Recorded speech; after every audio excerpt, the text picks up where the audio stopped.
Lightning 100 with Los Lonely Boys and Heaven. I'm David Hall. A special guest has arrived in studio. Returning to Lightning 100, Brandi Carlile is here. Welcome back, Brandi. Hi, thanks for having me. Playing a sold-out show tonight at TPAC. Congratulations. Oh, thank you so much. I'm so excited about that. Yeah, that is so cool. Well, Brandi is out, of course, touring right now for the third album of hers, Give Up the Ghost, which is the most recent release out on Columbia Records. And we're going to catch up and see what she's been up to since the last visit, but she brought a guitar and an injured finger. So we're going to see how this works.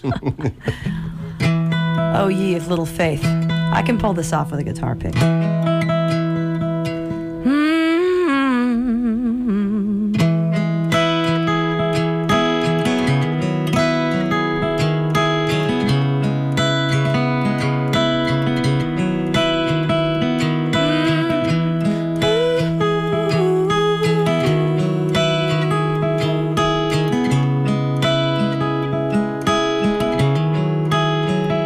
I must have been sleeping, must have been drinking. I haven't been dreaming about you for years. It was a sharp turn and a sunburn. I was too cool for high school that year.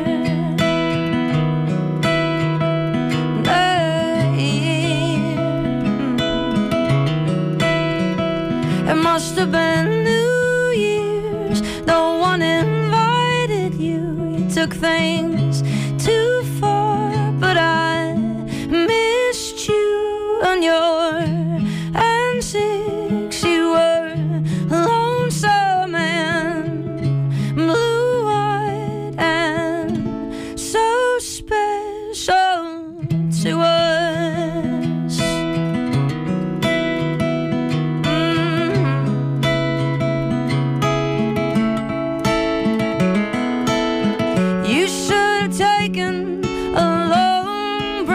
Instead of a long drop from a high place. 10 years I never spoke your name. Now it feels good to say it. You're my friend again.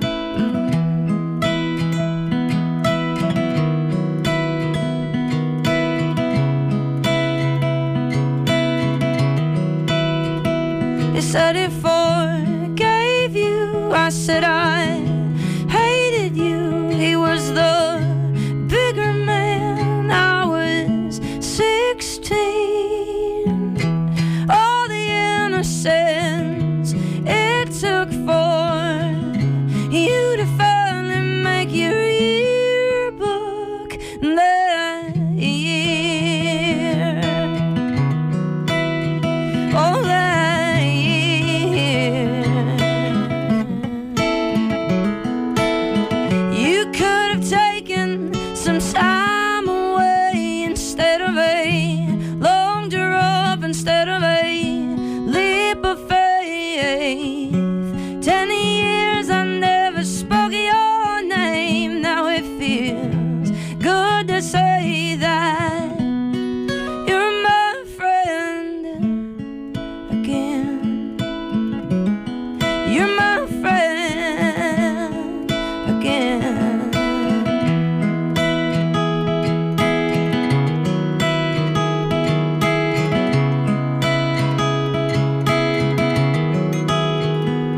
I was angry, I was a Baptist, I was a daughter, I was wrong. Good one, Brandi.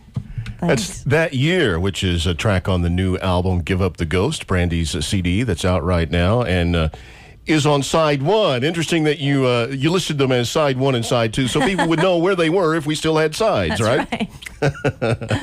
It's a great song. Now let's talk about recording this album, because it's really, really good. First of all, where'd you do it? Well, we recorded it, we started recording it in Nashville. And then we stopped and we started recording it in L.A. at a place called Sunset Sounds, which is a legendary recording studio. Yeah, Doors and Zeppelin and people like that have recorded there. Yeah, yeah. Did you feel any ghosts? I didn't. A couple of people that were recording there did. It's pretty ghosty. Wow. How long did it take this time? You've been known for doing things quickly in the past. This time it took a year. It wasn't quick, but I can tell you that, when things were moving, it was moving quickly. Like, we still really believe in the fundamentals of live recording and capturing a performance. So when we start a song, it would end quickly within a day or so. But, there was a lot of preliminary stuff. Yeah. Now let's talk about some of the guests on this record. You got probably every artist's dream, getting to play with one of your heroes, Elton John. Elton John. How was that? It was so crazy. I mean, I couldn't squeeze, all of it into this interview, how amazing it was. But he was just really unbelievable. He taught me a lot of really important lessons in just under 3 hours, and it just ended up being probably the greatest day of my life so far. Wow. Your friend Amy Ray, who is opening tonight at the show. She is here. She's on this record. Uh-huh.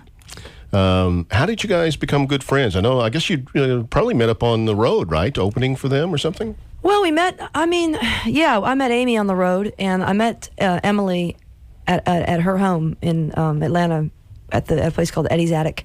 I was playing there, and I'd always wanted to play there because I'd heard the Indigo Girls came up playing that gig, and then I walked in, and the guy Eddie, who owns the place, he points to a table, and there's a sign on it that says "Reserved for E-Sailors."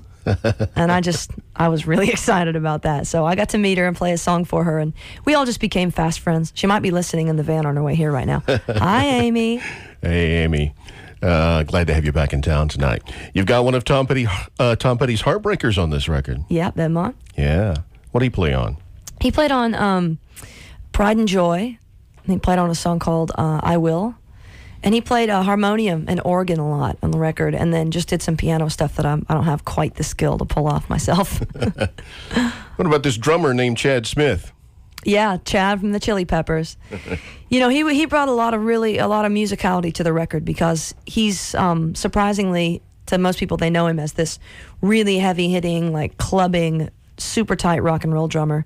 And we also use a different drummer called Victor Andrizzo on half the tracks, who's kind of this really tasteful, brushes, delicate drummer. And we wanted to get the most vulnerability out of each player that we could, so we switched the two, and we had Chad play the really delicate stuff, like the song I just played you that year. And we had Victor play the heavy-hitting rock stuff, so... Yeah, but it worked out well. It did. Of course, Dreams is the song that everybody knows from this new CD, Give Up the Ghost, Brandi Carlile's latest. And I understand, when we're talking about drums, that you had a little problem with the drums on this record when you were trying to record. It wasn't sounding right in your head or something, right? Yeah, we have so many problems with drums. I don't know what it is. I blame the twins, but because they're not here. But I don't know. Sometimes we get our songs so worked out, the three of us, that when you add drums, it just sounds like kind of a foreign entity. And it was that way with Dreams. We had played it in Rick Rubin's living room, 100 times until it was perfect. And then we got into the studio and we added a drummer, and it wasn't happening. So we were told to go ahead and just record the song without drums, and we were really bummed because we wanted it to be a rock and roll tune. And as we were recording the song, unbeknownst to us, there was a drummer in the next room playing with us, but we couldn't hear him, so we didn't conform. And it sounded pretty cool, I think.